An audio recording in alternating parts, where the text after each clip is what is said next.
आमच्या हिंदू धर्माचं रक्षण करणारे सगळे सत्तेत आहेत. नितेश राणे. मी लहानपणापासून या जत्रेला येतो. या जत्रेमुळे एकंदरीत गाव एकत्र येतो. हे या जत्रेचं वेगळेपण आहे. आमच्या कोकणामध्ये या जत्रेचं आगळं वेगळं आकर्षण आहे.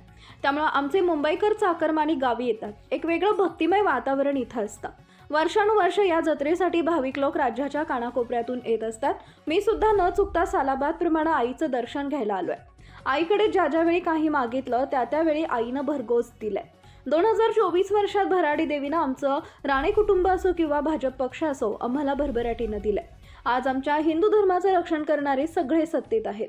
आज आई भराडीचा आशीर्वाद होय. आमच्या धर्माकडं वाईट नजरेनं बघणाऱ्या सर्वांना आईनं घरी नेऊन बसवलंय. त्यामुळे मी आईचा आभार मानण्यासाठी अंगणेवाडीत आलोय. छत्रपती संभाजीराजे संगमेश्वर येथील स्मारकाबद्दल प्रतिक्रिया. याबाबतची सर्व माहिती मुख्यमंत्री देवेंद्र फडणवीस यांच्याकडे सोपवली आहे. आमचे माजी आमदार प्रमोद जठार हे या प्रकरणी सातत्यानं प्रयत्नशील आहे.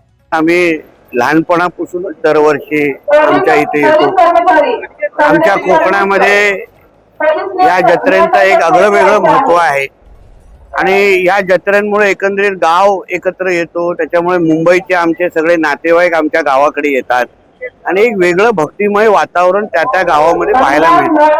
अंगणेवाडीची जत्रा ही एक वेगळी आणि एक वेगळं महत्व असलेली आमची ही जत्रा आहे.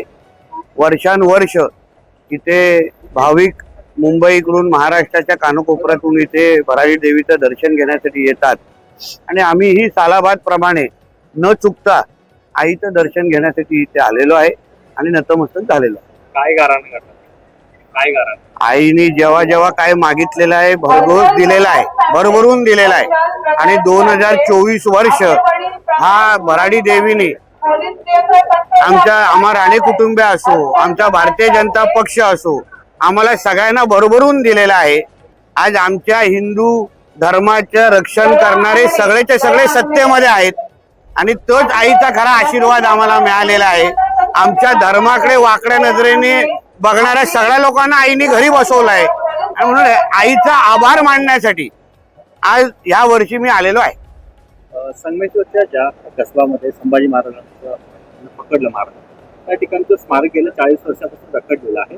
ते स्मारक पूर्ण होण्याच्या दृष्टीने काय प्रयत्न आपण त्या दृष्टिकोनातून आदरणीय देवेंद्र फडणवीसजींनी तिकडे आम्ही ही सगळी माहिती पोहोचवलेली आहे. आमचे माजी आमदार प्रमोद जठारजी ह्या बाबतीमध्ये सातत्याने प्रयत्न करत आहेत.